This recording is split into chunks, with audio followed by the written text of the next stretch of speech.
Welcome to episode 31. 31. We're in the 30s now. And the reason why I can't remember it is because I'm in my 50s. That's what's going on. What do we got today? Well, we had a request, actually, from one of our good brothers out of Texas, the great state of Texas. That's where you're from, the great state of Texas. Yeah. I mean, you try to deny it. I'm California, as my uncle would call me, California raisin. So one of the brothers out there was like, man, can you guys talk about Jinn weddings? No, just kidding. Jinn weddings. I've been to a few. That's what it might have been. Now it's about the signs of the Day of Judgment. I'd pass it on to you, and you're like, yeah, that might be a good topic. We got to get into that. And so, the discussion about the ghaib is always fascinating for Muslims and even Christians. They have revelation in their book and the signs of what's to come, and this is a fascinating thing. But as you mentioned, well, that's great, and the mystery and mysteriousness of it, but hey, what's it going to do for us as Muslims just to talk about these campfire stories, so to speak? Yeah, I feel like when it comes to that, or like the jinn, like anything from the ghaib is always treated like a campfire story, right? It's really weird that it's like, well, it's not 100% real, or you like I said, it's like a jump scare. You do it for the spookiness of it, but not to really revere it in the way that it deserves to be, revered. And so we've seen this attitude amongst Muslims, and I think that's why you see, if you go to YouTube, you'll find so many videos there that discuss it, in this way. Like, hey, it's this kind of like spooky thing that we're going to talk about in the Day of Judgment, and it's not supposed to be spooky. It's supposed to be scary in the real way, but also that it should cause a person to want to rectify themselves, rectify their actions, and so on and so forth. So I feel like there's a lot of misnomers that are bouncing around out there about what exactly is this thing that we call the Day of Judgment, and is it something that we should be playing with, so to speak? Yeah, well, and I was, as a new Muslim, that was very fascinating for me with the signs of the Day of Judgment. So, you'd be searching around and looking for books. Of course, YouTube really wasn't popping at the time, so I wasn't finding nothing there. But but reading up on it is definitely, stirs the curiosity, and then you start trying to look for it, right? Oh yeah, I think that's that's probably a sign. Look what these people are doing now. Oh, Yeah. yeah, here we are. It's another Right. sign, you know. And as we mentioned, you know, I'm sure over generations of Muslims, they've always said, there's a sign of the Day of Judgment. Look at how those people are acting nowadays. It's true. Muslims know. have been thinking that, you know, and for good reason, that it could be the final hour, because as we mentioned, amongst many of the signs was actually both the coming and the passing of the Prophet ﷺ are signs of it. Yes. So I think the deep dive into first the rationale of what scholars, why were they preserving it? Why were they, you know, transmitting this knowledge? What was the rationale? What was the purpose? And what is the purpose of the Muslims today to actually go and study this knowledge? And how should we be handling it? Right. Becomes important to reorientate ourselves for the greater purpose, which is how will we be on the Day of Judgment? Yes. Right. Well, there's a very interesting verse in the 42nd chapter of the Quran.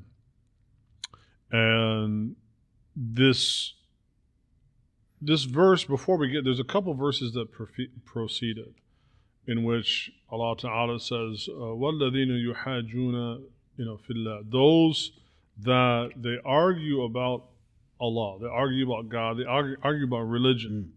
And so, and that's a blameworthy thing. So one, we shouldn't be arguing about these kinds of things. It should be something that, it's something that we have to believe in. It's a creedal matter. But it is not something that should lead to division amongst us. And so the people that talk about the hour in a way that is unbecoming, in the Quran, Allah Ta'ala says about them, يَسْتَعْجِلُونَ الَّذِينَ لَا يُؤْمِنُونَ بِهَا. Those that argue about the hour, they have a tendency to, just bring it on. Right. They want, well, if it's really happening, then go ahead and let it happen. يَسْتَعْجِلُونَ بِهَا. Like they want to rush it. And that's a sign of people that don't have Iman. That's a sign of people that don't have very much faith in Allah. Whereas the converse is, those who believe in it, مُشْفِقُونَ بِهَا, they are the ones that actually are fearful of it. وَيَعْلَمُونَ أَنَّ الْحَقِّ, they know that it is the truth from their Lord. And so the disposition, the correct disposition is one, it should be the mushfiq, the one of ishfaq, the one that is fearful, has trepidation about it, because what is it that's going to ultimately, happen to you on it? And so there's a really great book that was written by a scholar from Saudi, and see if I can bring up a cover of the book that I could maybe put up on the screen here. I'll see. It might not, but anyway, sure. It's a book that's called Ashrat As-Sa'a. So it's a book about the conditions of the hour, and it goes into the topic about the final hour. And so what I really like this about Sheikh Yusuf Al-Wabil, Hafidhahu Allah. So what's interesting is that actually this book was written while he was a graduate student at al-Qura University in Mecca. And this book was his master's thesis. But it was so well received that, and he was given a lot of encouragement about the book, that he should go ahead and publish it, as a book. And so the book mainly deals with reports. Like he will talk about a few ayat that discuss the hour, right? But I think when we get into talking about the final hour, we get to talking mainly about things that are akhbar, or reports, statements of the Prophet ﷺ, or statements that are attributed to him, of which some are true and a great many are actually false. Yeah. So his approach to the book was to actually do a sort of what we call in ilm al-hadith like a takhrij and a tahqiq. He wanted to go through and verify all of those reports and remove the ones that were either weak or spurious. And so he really only wanted to deal with the reports that are graded like sahih, like those that are sound and reliable, and that is what the book is related. So a couple of years ago, I had gone up to the Bay Area and taught a class on this. We were waiting for the class over here. Yeah, and so it's funny. Like I went all the way up there and taught the class, and actually we should really revisit this again. And so in the class, before we got into the meat and potatoes of what did the Prophet ﷺ say about this or that report, is that what is it that the hour represents? Because again, we can treat it like it's spooky campfire time as a form of entertainment, or even worse, we can use it as a source of derision and argumentation between us.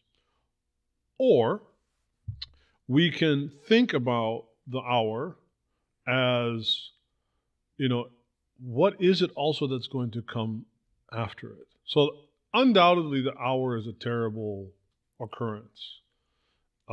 Many things that will happen on that day will be beyond terrifying, like the Quran talks about, either shamsu kuwirat, like the sun will basically wind up and go away. Imagine how terrifying life would be. Every day we wake up, mashallah, the sun is shining, and it's such an integral part of our life every day of every human being that's ever walked the planet, that if the sun were to go away, right? The mountains were to go away, the oceans would spill and cataclysm beyond anything that you've ever seen in any sort of Hollywood movie. So there's no doubt that the hour is a terrible, terrible thing. And yet he mentioned something beautiful here about the hour. And so he said that Allah Ta'ala, He sent the Prophet alayhi salatu wasalam, as he said, Inna Allah Ta'ala arsala Muhammadan bil haqqi bashiran wa nadhiran bayna yadayhi asa'a. So the Prophet ﷺ was sent by Allah Ta'ala to all of humanity as both a bashiran, to give people good news, but also nadhiran, to warn them about the pending judgment that would be upon them. And he was coming just before the hour. And that he said, فَلَمْ يَتْرُكْ خَيْرًا إِلَّا دَلَّ أُمَّتَهُ عَلَيْهِ. And that in his mission, there was no good that he left them, except that he informed them to take advantage of it. And then likewise, he said, وَلَا شَرًّا إِلَّا حَذَّرَهَا عَنْهُ. And then if there was any evil to avoid, he taught us this. And so, he goes on to talk about that there are many, many signs of the hour, as well as conditions. So in his book, he talks about, on this topic of the final hour, you can talk about, and that's the name of the book, the ashrat, the plural of shart, the conditions, meaning that it won't happen until these conditions are met. And then signs of it occurring, the alamat, or the alama, the signs of the hour. But then beyond all of that, he mentioned something really, I thought that was actually quite nice. So he said that one, he informed his community, he informed of humanity about this important thing, because فَلَيْسَ بَعْدَ مُحَمَّدٍ النَّبِي عَلَيْهِ السَّلَامُ نَبِيَّ آخِرِ. There will be no prophet that will ever come after him. Even with the return of Sayyidina Isa, it was interesting actually, that guy I was talking to today, he was like, well, if Muslims claim that the Prophet Muhammad ﷺ is the final prophet, then how does that get reconciled with the second coming of Jesus if you guys also believe that he is a prophet? Is he not coming back as a prophet? No, he's coming back as the Messiah, right? So there will be no other prophet after him. Meaning that he then has given us all of the information in the book that was given to him, as well as his own statements to explain the significance of what it is. But he said that even more importantly, that his coming would signal the destruction of the world, which is quite a heavy thing. Bi kharab ad-dunya, like this world will come to an end. And that also وَبِدَايَةُ حَيَاةٍ جَدِيدَةٍ, it also signals a new life that will begin. So as terrible and horrifying of what that day will be like, and the Quran affirms that is indeed what it is, that the important thing is that also there's going to be a new life for every human being and every jinn afterwards. Now, insha'Allāh, that life is in the garden, right? Not in the fire, but there'll be enough. وَيُجَازَ فِيهَا كُلُّ بِحَسَبْ مَا قَدَّمَتْ يَدَاهُ, and that everybody will be, rewarded or repaid for what they did. He says, بِمَا قَدَّمَتْ يَدَاهُ, what their hands sent ahead of them, right? And as I would say, أَوْ أَخَّرَتْ. So قَدَّمَتْ أَخَّرَتْ. And so it's a play on one of the verses in the Quran that talks about that, because we will also be repaid for what we didn't do. Yes. But most importantly, it'll be there will be a new life to come that reflects the arsala bashiran, that he was sent to give good news, right? So we should take the hour seriously. We should take the hour very seriously, but at the same time, it should not paralyze us, right? But rather we should be busy with, as he says, al-isti'adad biha. You should be busy preparing for it, right? Yeah. So I think one of the benefits, there's many, yes, but one of them is that it's strengthening our iman. Yes. It should be reinforcing that, and by understanding the signs before the Day of Judgment, as you mentioned, then preparing for that, but definitely reinforcing our belief in the hereafter. Yes. There is a hereafter coming, and we're seeing potentially or witnessing some of the signs of it, whether they're minor or major. So definitely that, and potentially, or not potentially, but also encouraging righteousness. Yes. So then we become more, righteous as best we can. I thought this was an interesting highlight, which is also detaching from materialism. So studying the signs should cause us to have some detachment from the acquisition of all of the stuff that we desire, right? Because sometimes, like, the conversation around the hour, I feel, and I'm saying everybody's like this, but sometimes I get the feeling that the conversation around the final hour eclipses what should be done in the preparation of it. So, it's kind of like preppers.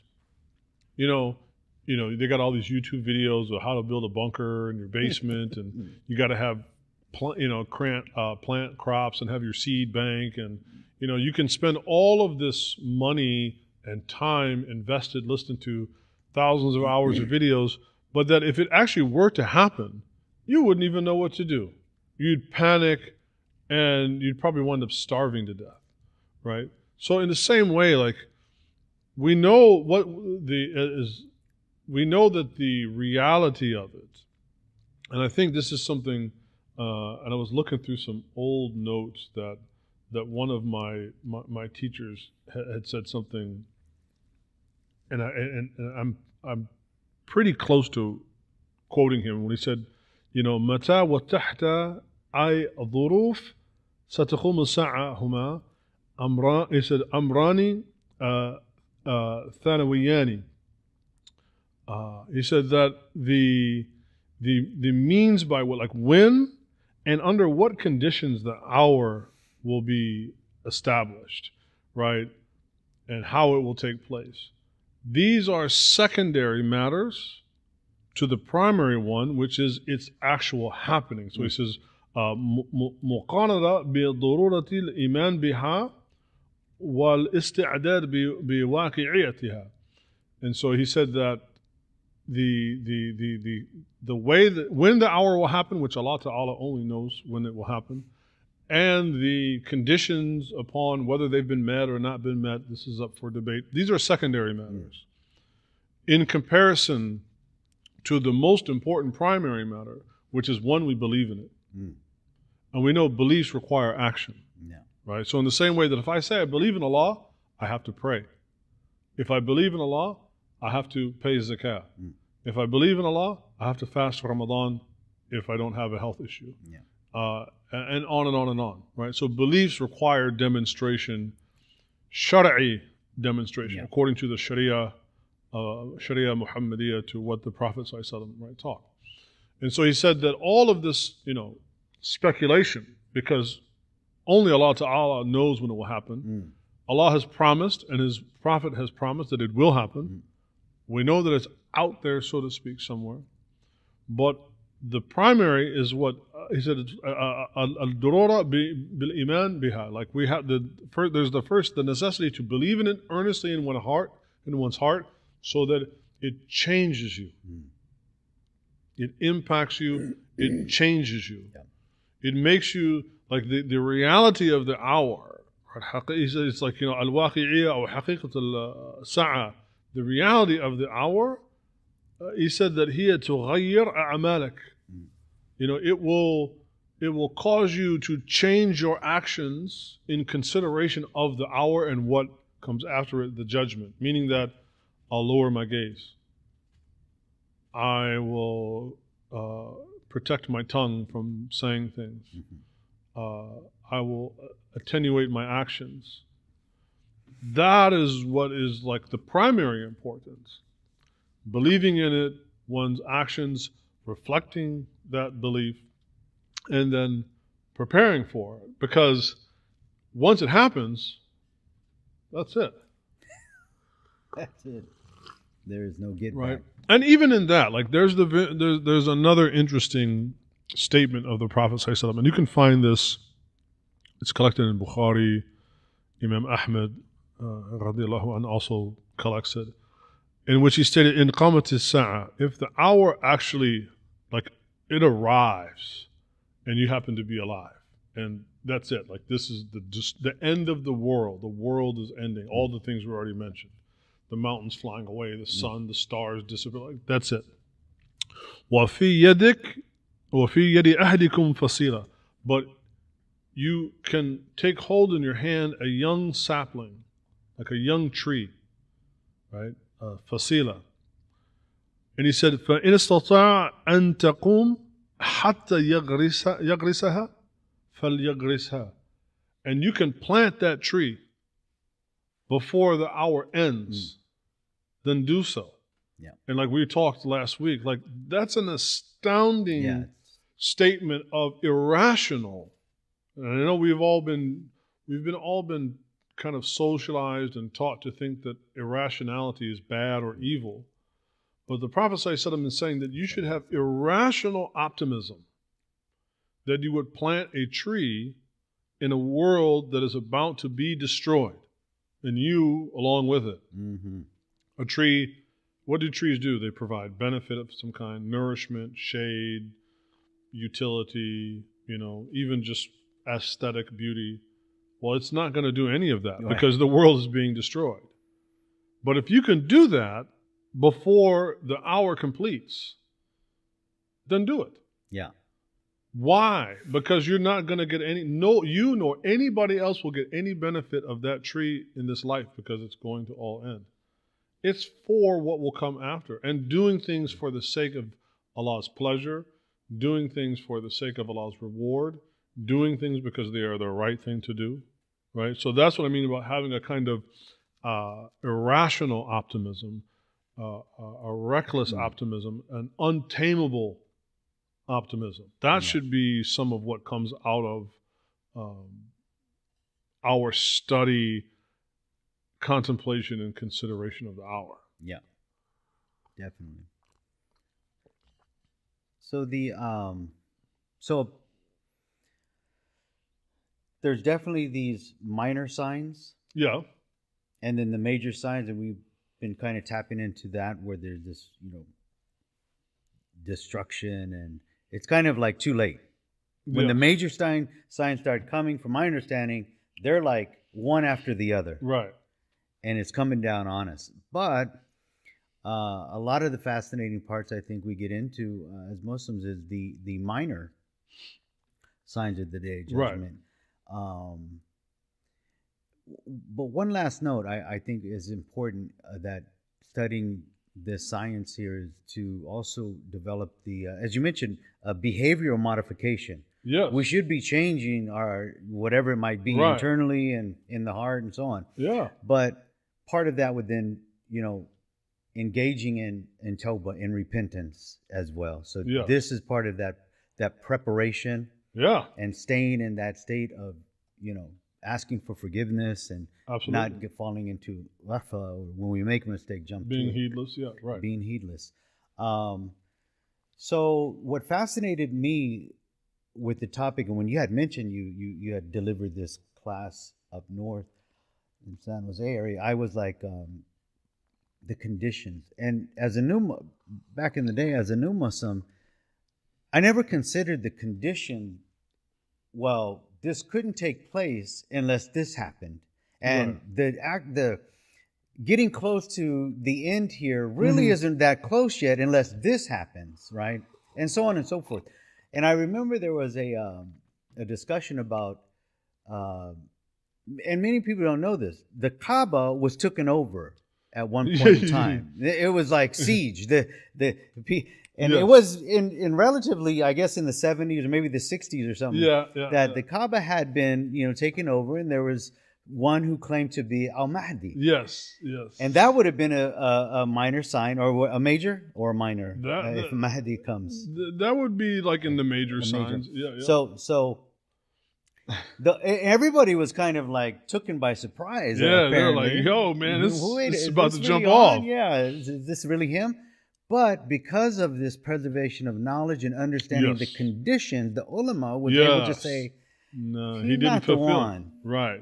yeah, And that's what I mean that's what I like about Sheikh Awaba's book, is that it highlights the importance of understanding the hour through knowledge, not through hearsay, not through fantastical tales, not through hyperbole, not through campfire stories, but real knowledge, right? And knowledge that is built off of soundness, right? That's why I thought, I was like, wow, I've always said if I had more time, I would love to actually translate his book into, I would love to translate his book into English, because I feel it's one of the best books that I've read. It's also because he's a modern scholar, so it's written in a very contemporary, modern language, and the book is not excessively long, and probably even could do like a mukhtasar, like you could probably even do an abridgment of some of it to put into English. But yeah, it's a really fantastic book, and maybe inshallah I will do another teaching of it here. I mean, like you said, some of the so number one, you can divide the conditions of the hour up into major and minor. okay. Right, that's an important thing.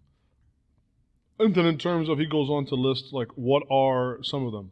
So, Maut al-Nabi sallallahu alaihi wasallam, the death of the Prophet is one. Fath Bayt al-Maqdis, right, the conquering of Jerusalem. Right, that was. He said also that he says what the istifada al-mal wa istighna an al-sadaqa.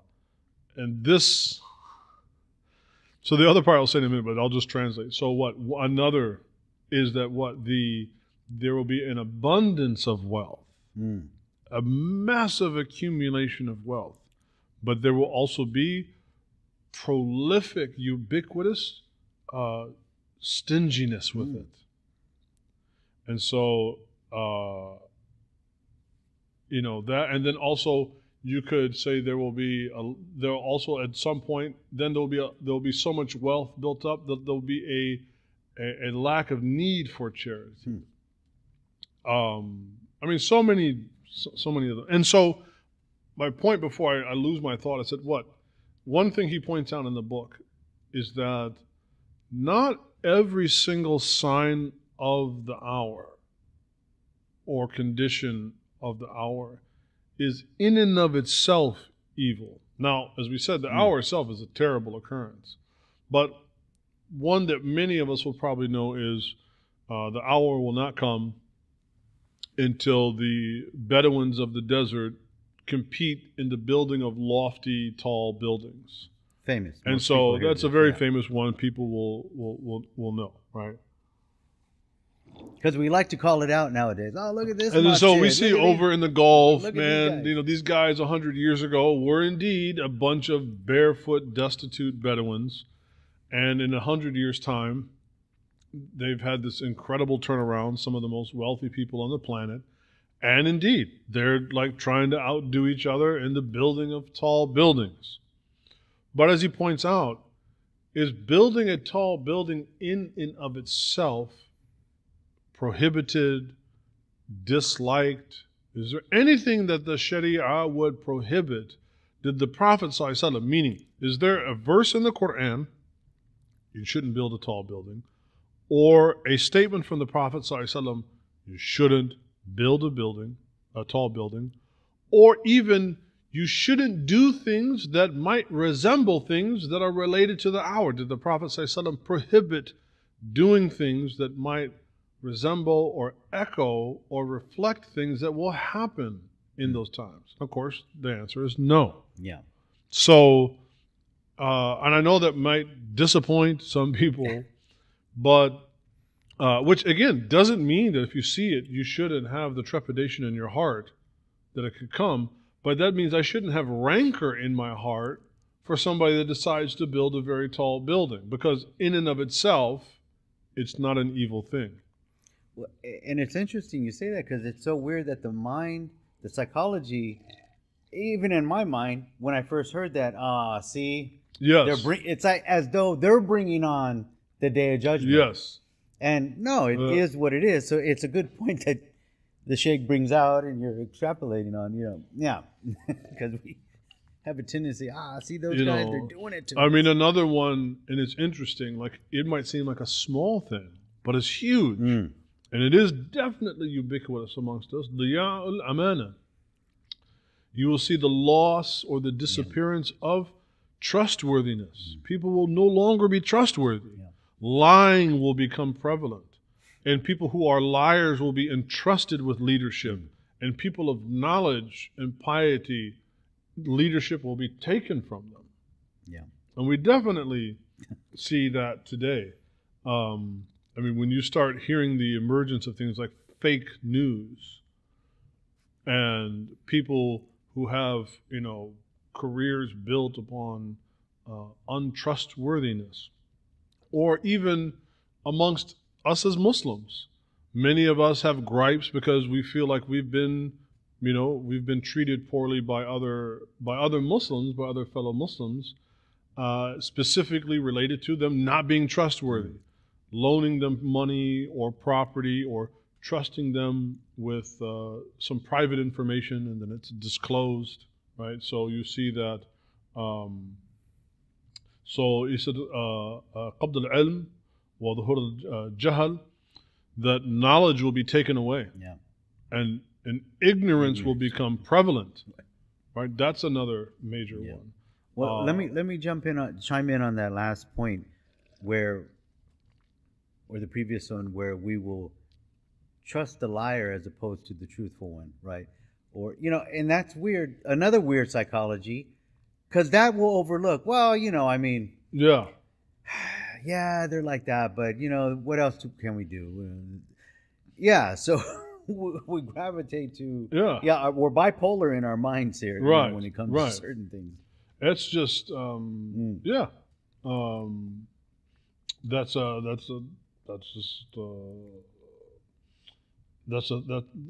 just a reality. Yes. Let's see. Another one is the one about the police, the shatra. So you will see like kathrat shart.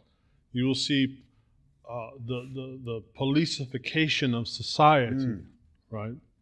وَأَعْوَانَ الظَّلَمَةِ, and that you will see increased support given to tyrants. So like when you see Netanyahu, what he's doing fulfills many different signs or conditions potentially about the hour. Yeah.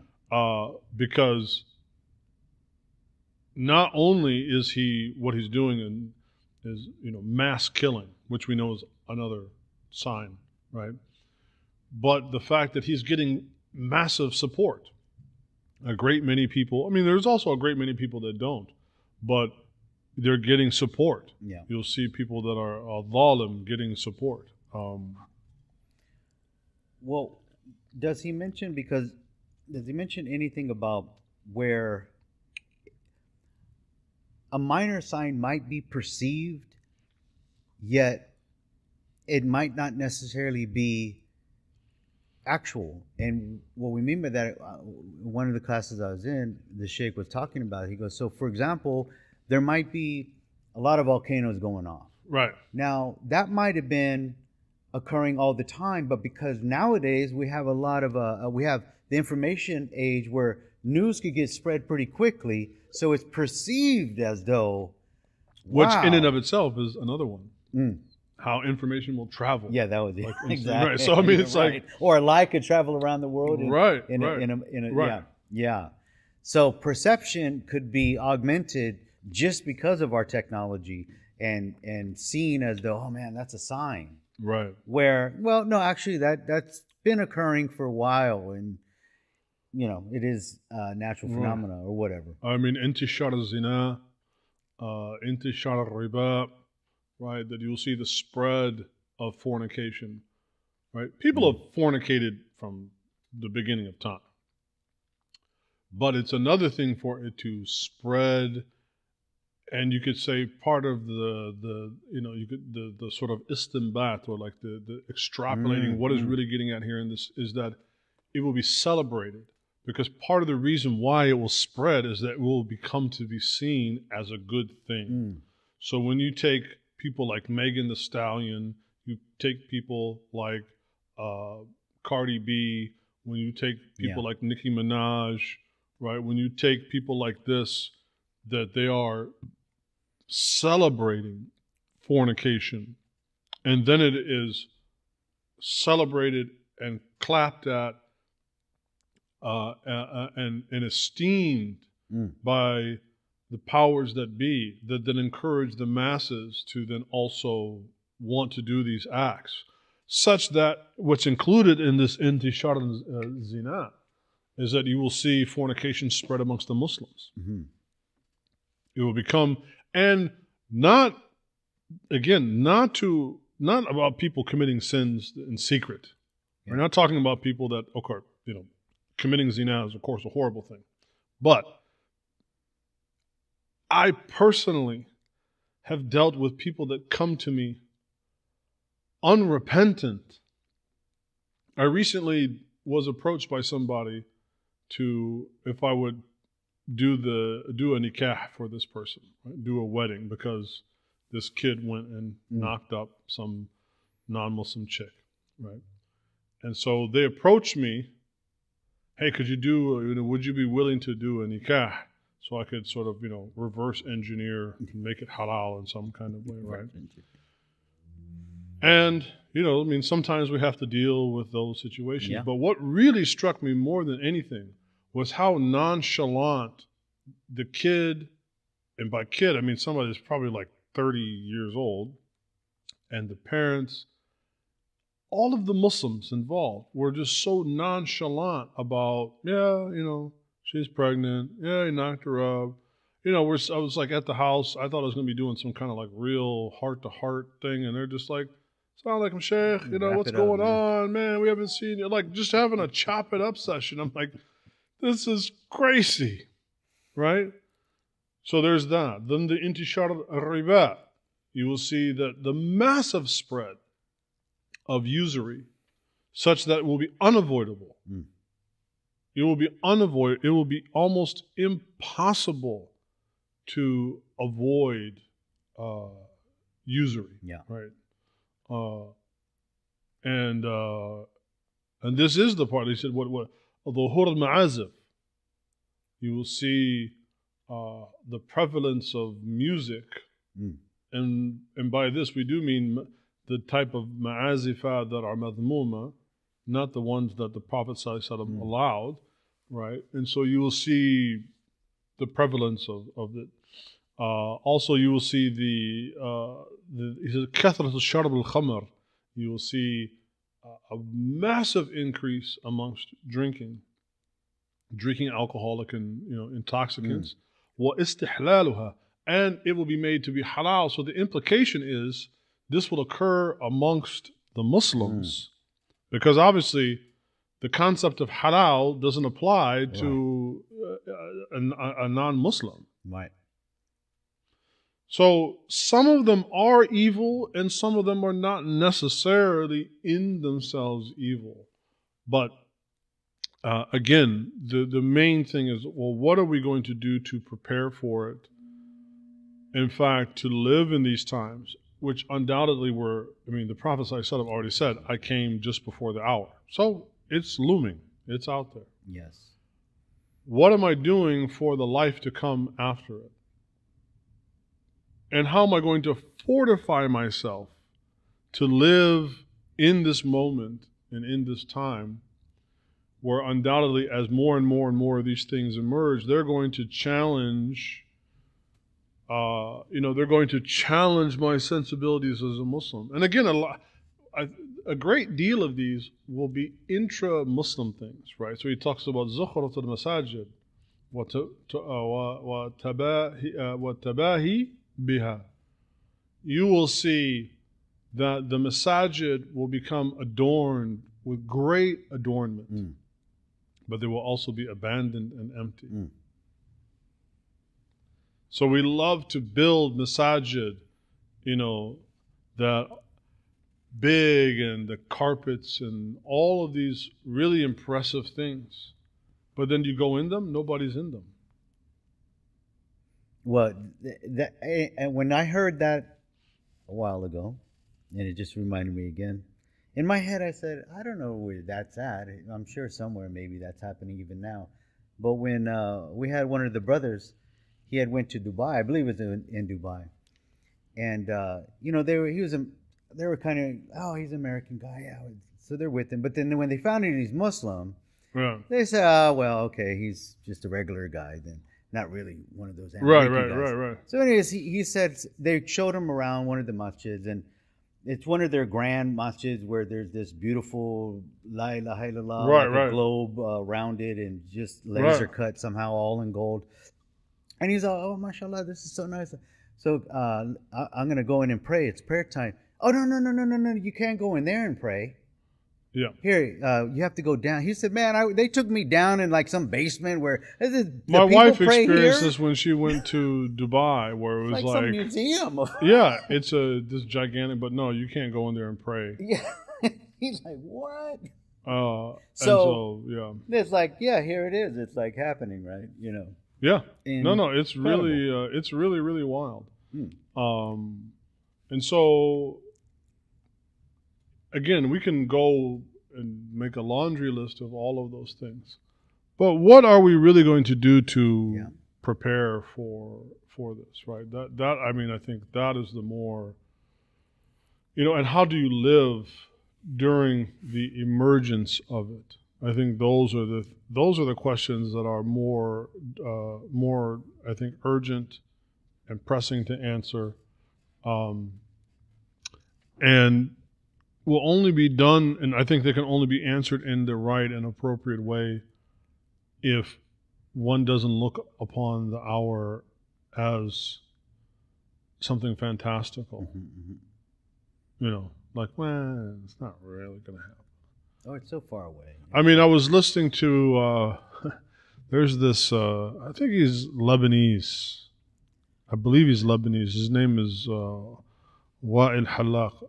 He's a Western academic, but of Arab extraction, born Arab, so he speaks Arabic.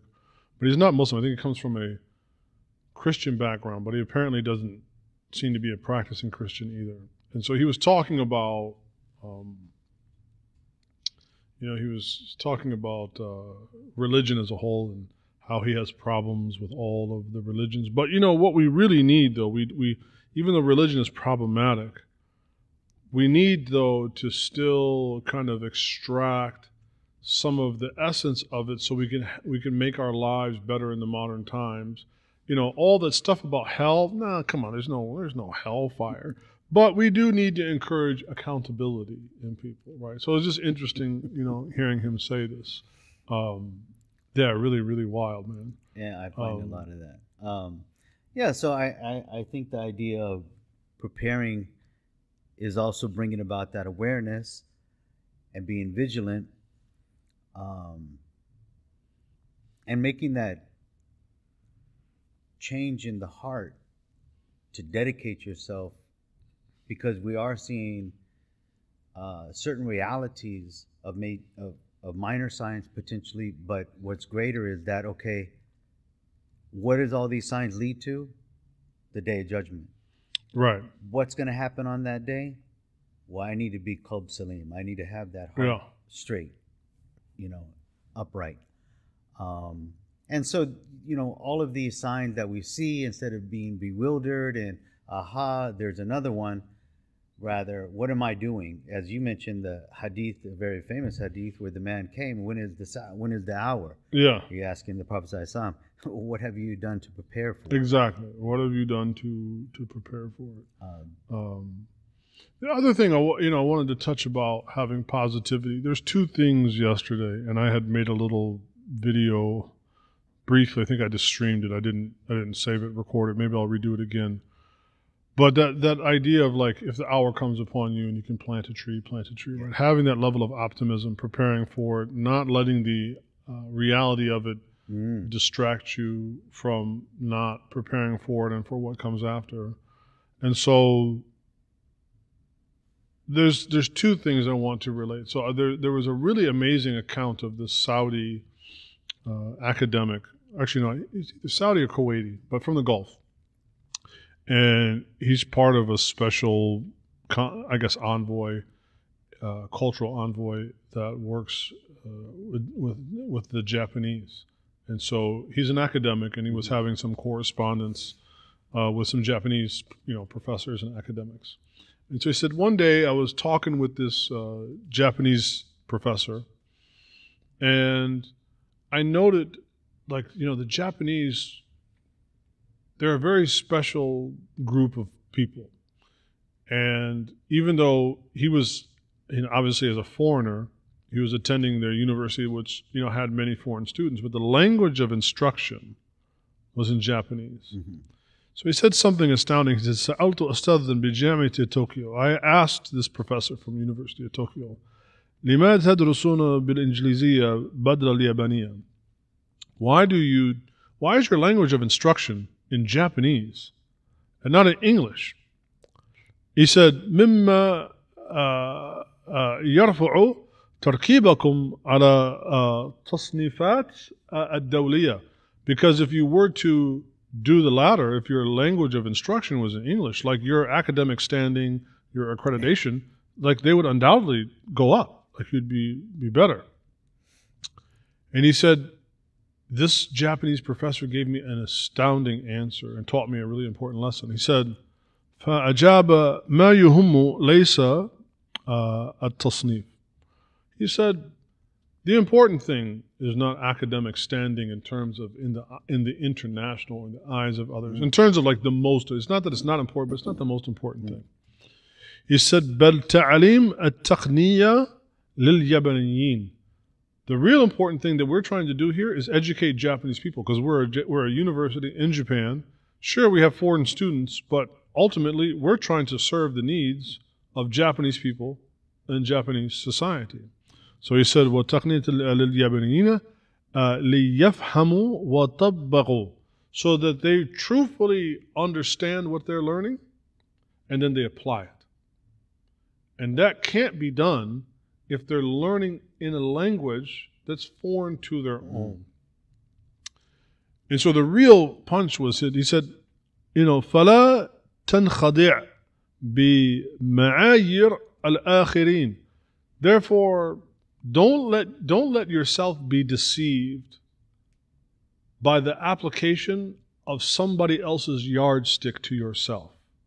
Don't allow yourself to be deceived by somebody else's yardstick. Mm-hmm. طالما عرفت أهدافك. So long as you understand what your goals are.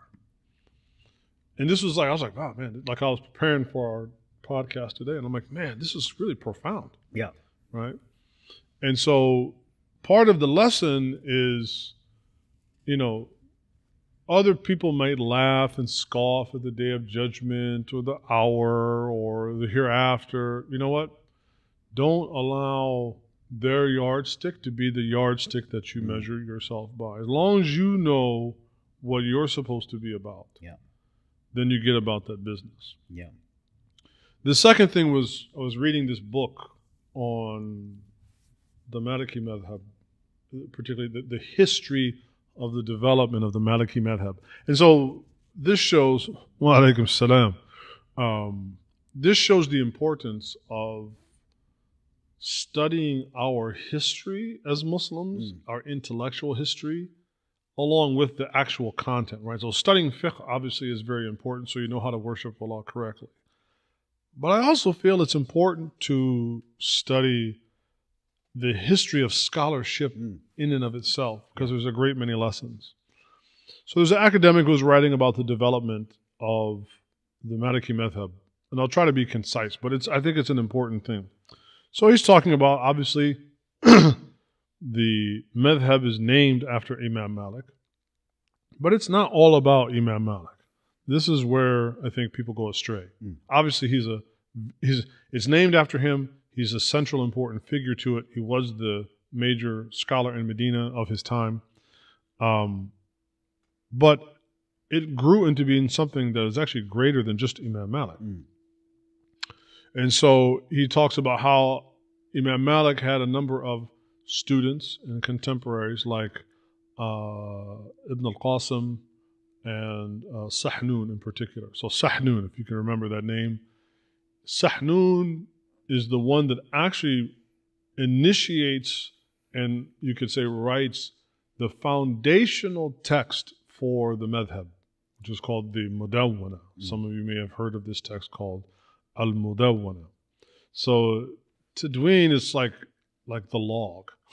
It's like like in Star Trek, ship's log, captain's log, star date, right? It's like the major log of all of the su'al and jawab, masail, all of the questions and answers and responses of Imam Malik as it related to a whole cadre of different topics. Point being is that then Sahnun himself has a number of students. And they leave Medina and they go and they disperse throughout the world. And so this one scholar, he writes, he says, مع نهاية القرن الرابع الهجري بدأت المدرسة الفقهية بصقلية بإصدار أول مصنفاتها الفقهية. So he said, by the time you get to the end of the 4th century Hijrah, the 4th century of the Islamic calendar, the Muslims now start to arrive in Sicily. Right? So some of us probably know, or some non-Muslims we know, but the Muslims actually were, obviously we know they're in Europe, but including in Italy and specifically in Sicily, which was called Siqilia. That was the name of it in Arabic. So by the time you get to the end of the 4th century, there was the foundation and the starting of different juristic or legal schools started to be formulated in Sicily itself. And we'll get to how that's important in a second. بإصدار أول مصنفاتها الفقهية. And they began to produce the first major manuals of legal theory and law. In Italy, right? In Sicily, not in Medina, not in Baghdad.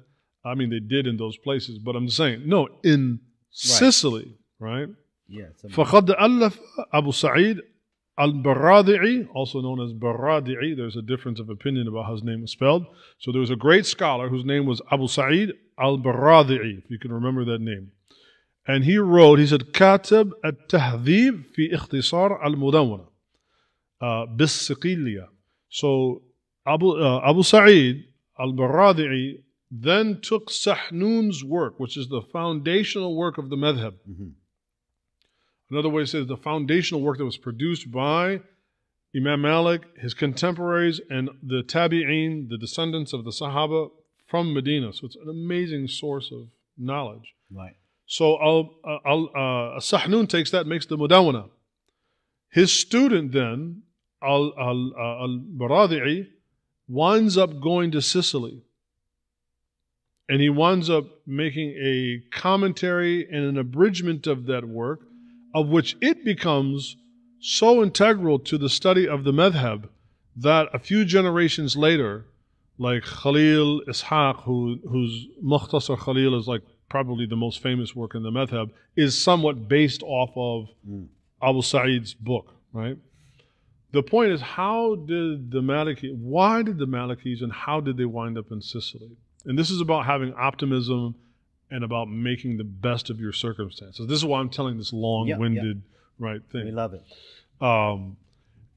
So in North Africa and in the area of the Mediterranean, there were a number of different competing Muslim powers. Mm-hmm. One of them was the Ghaliba, or in English I think they call them the Aghlabids.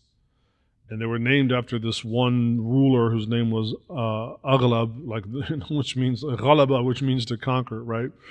And so they teamed up with some other groups of Muslims that they actually had some beef with to align and go in and conquer Sicily to defeat, right, the Christians there.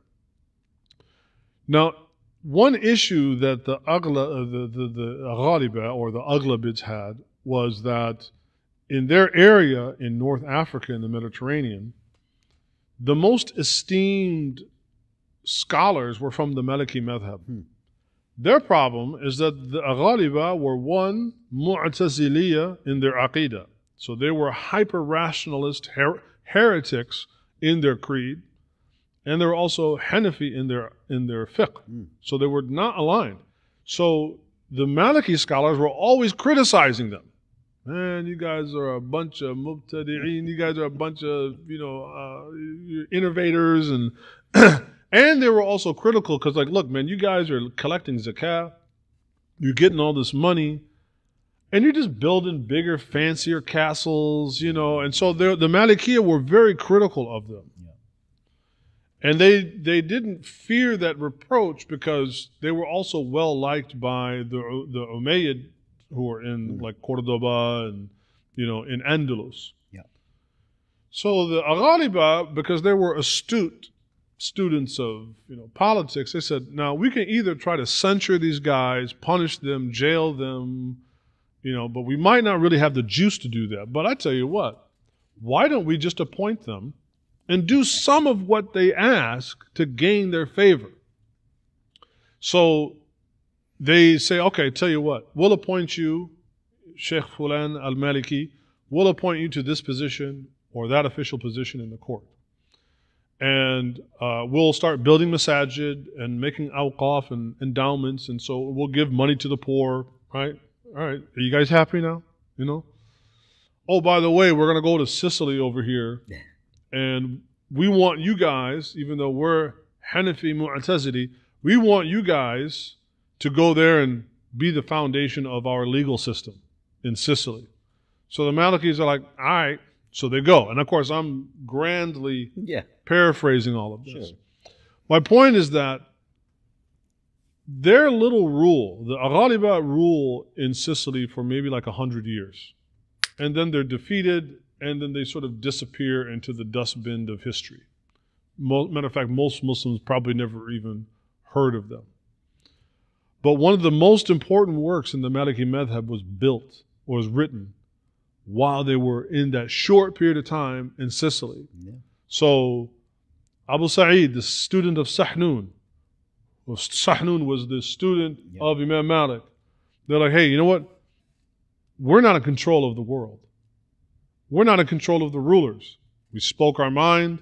We have an opportunity to do good because now, we have some patronage from the Ghaliba, right, from the Aghlabids. So I got time and money that I can write these works. Right. So one of the most important works in the history of the madhab was written while the Muslims were in Sicily.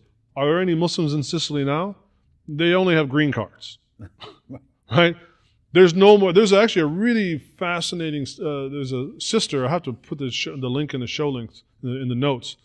She's an Italian convert that's done a lot of work in Italy about the history of Islam in Italy, and she discovered, some of this stuff. And she was noting that, you will not find, not like in Spain where, everything is basically like an old masjid, right? They converted it into a church or a museum, but we all know it used to be a masjid. Right. That is not the case in Italy. Yeah. They made an effort. We don't even want to, we're going to pretend like this never even happened, right? And my point is that it was a blip on the historical radar. The Malikis were in and out of Sicily, boom, gone. But in the short time they were there, one of the foundational texts that would become critical to the development and the continued propagation of the madhab that would go on to, here I am, 1,100 years after that, studying that to this day. Yeah. Right? And so my point is that don't allow the hour to defeat you in the idea of becoming pessimistic. Right. Have that optimism, and that the good that you do, whether it's the little hour of your own death or the major hour at the end of time, that you've left behind some benefit. So if you look at somebody like Abu Sa'id al-Baradi'i, may Allah have mercy on him, he was there for a very short period of time, but he wrote an enduring work in the madhab that has gone on to benefit countless Muslims. Countless Muslims. Long after his death, long after Islam left Sicily. And so he left an amazing legacy, an amazing benefit, and put things on his scale for the hereafter. Yeah. And so that's why I wanted to give this little long-winded historical It's anecdote, right? And that's what I mean about studying fiqh, but studying the history of fiqh. Because to me, this is like, when I read this is like amazing that so his book, At-Tahdhib, like, which if you're not a student of the madhab, right? I mean, this is like amazing work. It was written in Sicily? Yeah. I mean, the Muslims were barely in Sicily for 100 years. Yeah. And they weren't even there at the behest of like the Abbasid or the Umayyad, they're not the big players, not the Fatimids, but the Aghaliba, which nobody's hardly even heard of. Right? But what an amazing mindset. That untamable positivity to just, you know what? So like, we're facing Trump or Harris, we're facing changes. Looks like America itself is like one big sign of the hour. Everything in here is like, crazy and, but we're here and Allah has put us here. And so we have to try to do the best that we can and live the best that we can while we're here. And you never know what we do here could maybe benefit. Do you think Abu Sa'id al-Baradi'i, do you think that he thought 1,100 years ago that the book that he would write would be a book that Marc Manley would be sitting in Little old Upland, California, over 1,000 years later, I would be reading and studying this book to improve myself as a Muslim? Right. Was this in his imagination? It doesn't have to be. If your intentions are good and you live like the hour is real and you try to make the best of it, like the Prophet ﷺ said, if you can plant that tree before the hour is up, plant it. That's right. Amazing. I mean, this is an absolutely, awe-inspiring bit of history that connects, in a way that to me was like, I was juiced up last night because my wife is like, it's like 8 o'clock. Did you have a cup of coffee or something I didn't know about? Because you're kind of amped. I'm like, man, this is amazing. yes, Iman. So I got a little bit hyped on that. No, those are the factors that affect the fiqh and the deen in and of itself that Allah causes in this causality. And so, like you said, we just, as Muslims, keep planting the tree. Even though we're just seeing all of this stuff going on around us, it seems like the world is on fire. Hey, man, keep your concern, keep your curiosity, and bring that awareness. And even if it is on fire, I mean, it's all going to end anyway. Yeah. And so am I living for the dunya or am I living for the akhirah? Right? Alhamdulillah. So. Alhamdulillah. Jazakallah khair. You know, all right. You know, now I'm not saying it's aliens. Or maybe it's aliens. I had to bring up the X-Files joint here. I'm not saying it's aliens, but yeah, seriously, you know, the study of the hour is a very serious topic. It requires due diligence. You have to separate the chat, the sound, the sound. So, inshallah, I'll try to. Maybe we'll make that event